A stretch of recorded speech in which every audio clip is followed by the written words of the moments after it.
another day and another sad Kodak moment. The once great company is scrapping its camera biz. We got Dana Mattioli joining us on the set to tell us about the Kodak moment. It's always bad news when you come and talk about Kodak these days, isn't it? It is. What exactly? So Kodak is now getting out of the digital camera business and the photo frame business and also video camera business, which, you know, if you think about how the company started, it was a photography icon, and now they're completely out of cameras.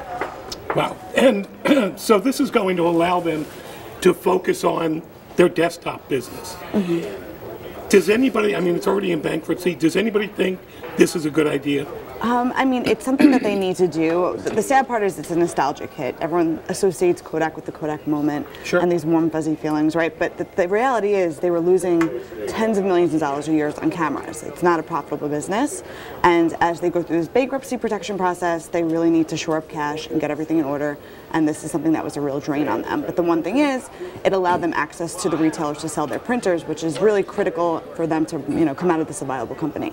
Yeah, I mean, it's funny. The Kodak moment obviously has a lot of associations of good times, but now of very bad times, and how not to run a company in a changing environment. Now, the desktop inkjet printing business is amazingly competitive out there. I mean, it's absolutely brutal. You can get these printers for next to nothing, and the cartridges to actually put the ink in are coming down. Is that a better business in any way than these other businesses? That's what people are skeptical about. I mean, this was Antonio Perez, their CEO's big idea. He came from HP, has an axe to grind with them. He was passed over as CEO there. So he came from a printer company and said, let's make this a printer company. And he was passed over as CEO there, so he wanted to kind of stick it to them.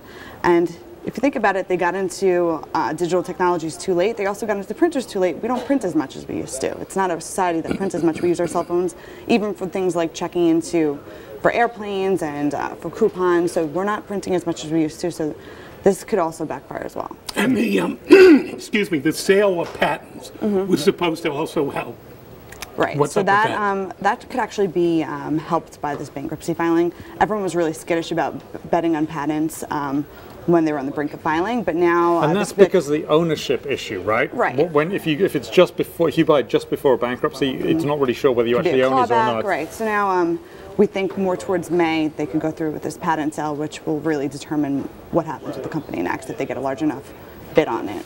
So what about just the brand name itself? Kodak. I mean, it is an icon. It is a great image. It is highly recognizable.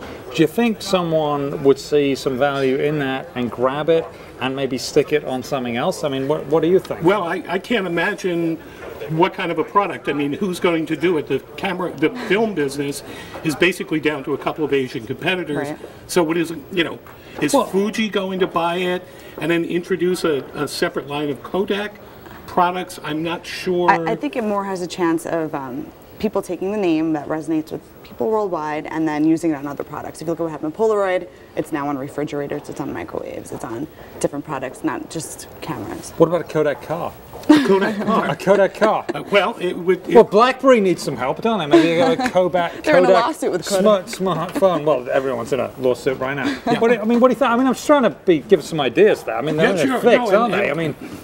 And look, Kodak is this iconic name closely associated with its region in upstate New York. I mean, Rochester is basically Kodak country, and so you know, this is dreadful. But if you think over the course of history of, you know, the Edsel, the Lotus Notes, I mean, iconic brands can leave their market for quite a while and then all of a sudden go away, and it's really tough. I think, you know, brand imaging people would tell you, it's kind of tough to try and salvage a dead brand.